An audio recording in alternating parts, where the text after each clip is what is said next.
Alright, so today we're going to be making a firewood box. It's going to be a box that's meant to sit next to a fireplace and also carried in and out full of firewood. So the ends are going to be made of solid maple, the sides are going to be made of 1/4-inch plywood, and the base is going to be made of 1/2-inch plywood. My first step whenever I'm going to make a woodworking project doesn't actually take place in the workshop. My first step is always to come up to the computer and draw what I'm going to be working on. This lets me see exactly what I'm going to be doing, figure out all my dimensions, figure out what it's all going to look like before I actually get down to the shop and start cutting wood. It's a lot easier to fix a mistake in the CAD drawing than it is to try to fix it in the wood down below. It also lets me get a feel for the proportions of the project, where some things are going to get laid out, how I'm going to get all the attachments done together. I like to draw every single part that I'm going to make fully up in 3D CAD. This lets me see all the different intricacies of the part that I'm going to be putting together. For instance, on this firewood box that I'm working on here, the joints down in this corner down here were particularly difficult to figure out how to get everything to work together. I wanted this box to be pretty lightweight but still be sturdy enough to hold the firewood, so trying to figure out how to get this joint together in such a manner that everything would fit and still be pretty strong was pretty difficult. So I draw all the individual parts. I've got the end panels drawn. The side panels are actually hidden right now so you can see what's going on. Let me bring up one of the individual parts so you can see what that looks like.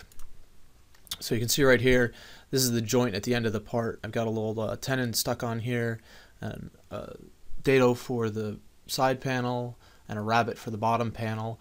And getting that all to fit and line up properly was pretty tricky, so it was very useful to have this all drawn out beforehand. After I'm done with that, I'll actually go and create a little drawing of it. You can see I actually make just a single sheet drawing. It has all my various dimensions. It doesn't look real pretty. It's not overly professional, but when I print it out, I'll be able to take it down to the shop and see all the key dimensions to use when I'm cutting my material. Alright, then I go back down into the shop, and the first thing I got to do is lay out some of these boards, figure out where I'm going to put my material. Also important, I got to figure out which is the best board to use here. So I go through, choose my board. There's a little defect down there that I'm going to try and cut around.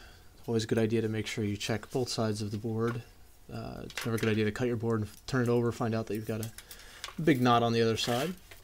So I'm going to quickly go through here and lay out where all the different knots and various boards I'm going to cut are, just to make little pencil marks there so I can take it over and make my cuts. I switch over here to the miter saw. That's what I've got a white light LED that makes a nice shadow line exactly where my cut is. You'll see that in the next shot here. It makes it very easy to tell exactly where the blade's going to cut, and unlike a laser line, you never have to worry about aligning it because the line is made by the shadow on the saw, so it's always perfectly aligned with the blade. The only problem with it is that it's just slightly smaller than the actual width of the blade, so it takes a little practice to adjust for that. Once I've got all my boards cut to length, I'll take them over to the joiner, joint one edge on the joiner here. Just take off a light pass just to make sure I get a real nice straight, smooth, perpendicular finish cut on that. So sometimes it takes a couple different passes to do that. After doing that, I'll take it over here to the table saw. At the table saw here, I rip down the other edge, making sure that both edges are parallel to each other. I've got the width set here to make sure that my board will be tall enough when I finish gluing it up. So I'm just taking off a real light pass here. I don't want to take off too much material, otherwise the end board will be too short. So you can see here just a little bit more than a blade's width to take off to make sure that it's parallel.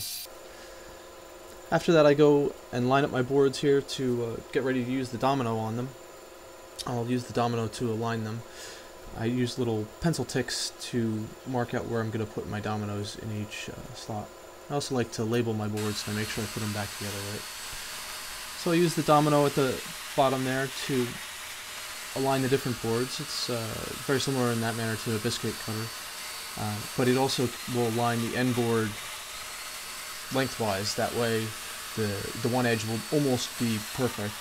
I usually will have to shave it down a little just to make sure it's perfectly done.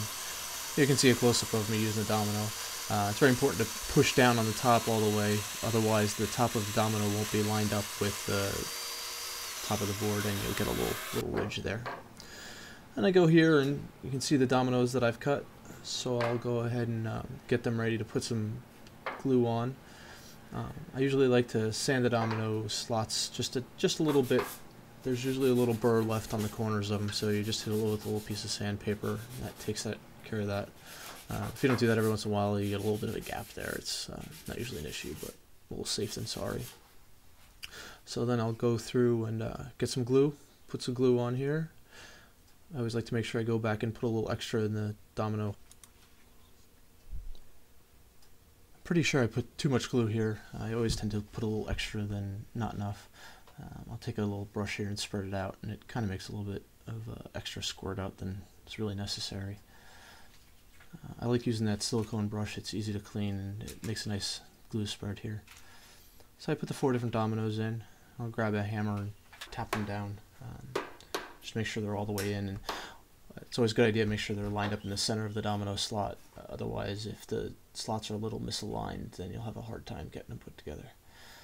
So with the dominoes in, I'll go and start putting my clamps on. You can see that I've got a little bit of squeeze out there. I like using these quick clamps for clamp ups like this. They're just easier to use, and I find that they put out plenty of pressure.